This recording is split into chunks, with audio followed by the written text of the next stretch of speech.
OuterOrange.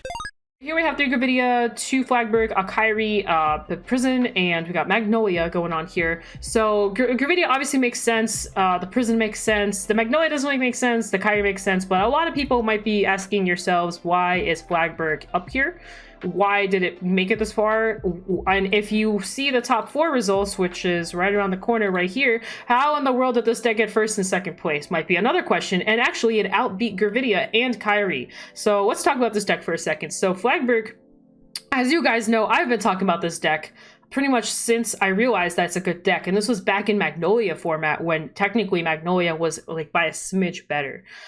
So Magnolia was like by a smidge better just because it had better shield and better resource management over Flagberg. However, Flagberg was literally right there with it. So Flagberg and Magnolia both abused Inlet. Flagberg had similar multi-attacking to Magnolia.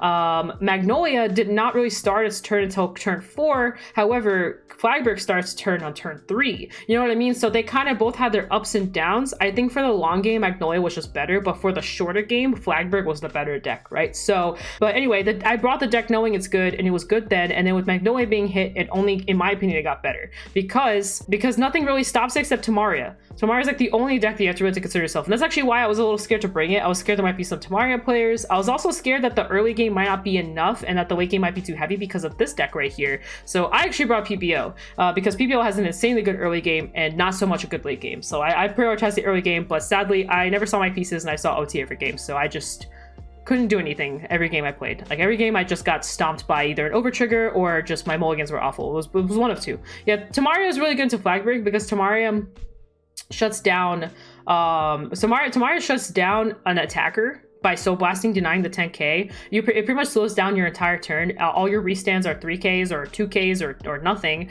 or 0 unless you're under Persona, and even under Persona now they're just poking for 5k guards essentially. So Tamaria was one of the few decks that's actually very good into Flagberg, but no one brought it, so it didn't matter. But it was my biggest concern taking Flagberg was I really didn't want to see Tamaria because that's actually a really hard matchup. Now I will say Flagberg into Gravidia is insanely good. They both do the same thing, become that good. Flagberg's been good. It's the thing about it, Flagberg Pure or Flagberg Order, whatever you decide, it's the fact that you're attacking 3 to 5 times a turn, drawing like 4 extra cards, retiring your opponent's board, having a guard restrict, all that stuff combined makes, in my opinion, a really good deck. The resources aren't too terrible, and if you're a really good Flagberg player, you have no issues facing stuff like Prison.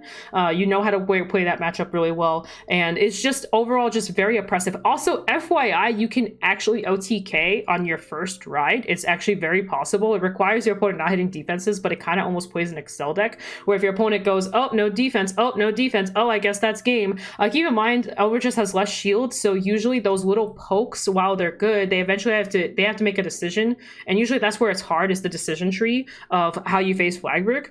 Do you take the rears and guard the van, or do you guard the van and do you guard the van and take the rears? Or do you guard the rears and take the van? And making that decision is really hard sometimes, especially depending on the damage you're at and kind of what you're doing and how your hand is. And sometimes that will just carry over the game. Sometimes you're forced to take the rears and guard the van, but that means you're discarding 3 cards. Or if you do it the other way, you take the vanguard and they go crit and you die. So because of your opponent's constantly in that pressured situation of what the heck do I do, it kind of puts you in bad situations. And sometimes opponents just can't deal with it if they're holding 3s and 4s in their hand and they just have to say no guard and they die. So the deck just never stops going. It is a little piece reliant, but it's a very aggressive deck. And like I said, it's not restricted to anything except a grade 3 for the inlet.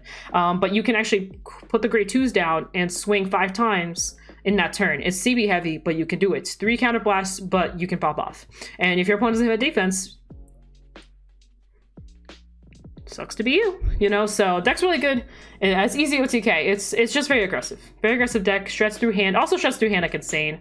You have no issues with, you know, like shredding through people's hands. You know, 3-card guard restrict is still a 3-card guard restrict. But yeah, so this makes sense. Again, as I mentioned before I move on to something else, really good matchup into Gravidia. So both these decks do essentially the same thing.